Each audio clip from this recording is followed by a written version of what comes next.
Social media کے اندر جو اس وقت خرافات ہیں، خاص طور پر پاکستانی، اگر ہم اس کو اسپیسیفکلی پاکستان کے اندر خاص کریں، وہ بہت زیادہ شیف بڑھتے چلے جا رہے ہیں۔ اس کے حوالے سے آپ کیا فرمائیں گے؟ ایک تو اسلام کے حوالے سے بھی کہ کیا رہنمائی، اور معاشرتی حوالے سے ہماری کیا ذمہ داری ہے؟ سوشل میڈیا میں ابلاغ کے ذرائع میں جو کچھ ہو رہا ہے، اس میں دو بڑے دائرے ہیں۔ ایک تو یہ ہے کہ جو کر رہے ہیں ان کو اپنی ذمہ داریوں کا احساس کرنا چاہیے کہ ہم قوم کو مثبت پیغام دے رہے ہیں، منفی پیغام دے رہے ہیں، ہماری بات کا ریئیکشن بہتری کی طرف لے جائے گا قوم کو یا مزید بدتری کی طرف لے جائے گا۔ ایک بات تو یہ ہے کہ ہم میں سے ہر ایک اپنی پالیسی ہے، اس کی طبقاتی اعتبار سے، شخصی اعتبار سے، گروہی اعتبار سے اپنی اپنی پالیسیاں ہیں، اس کو آگے بڑھانے کی کوشش کر رہے ہیں۔ اور دوسرا المیہ ہمارا یہ ہے کہ اوپر قومی سطح پر کوئی ایسا کنٹرولنگ نظام بھی نہیں ہے جو چیک کرے، اور اس نظام کو چیک کرنے میں قومی مفادات اور ملی اہداف اس کی نظر میں ہوں۔ کوئی ایسا سسٹم ہمارے پاس نہیں ہے۔ ہم میں سے جو آدمی جو چاہتا ہے کہہ دیتا ہے،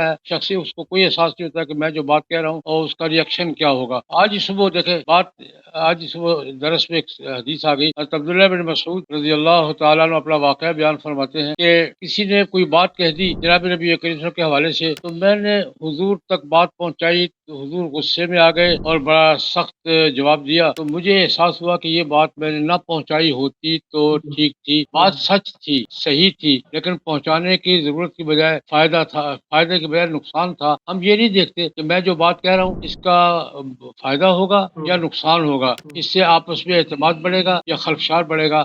ہم نتائج سے بے خبر ہو کر اپنی بات پیش کرتے ہیں۔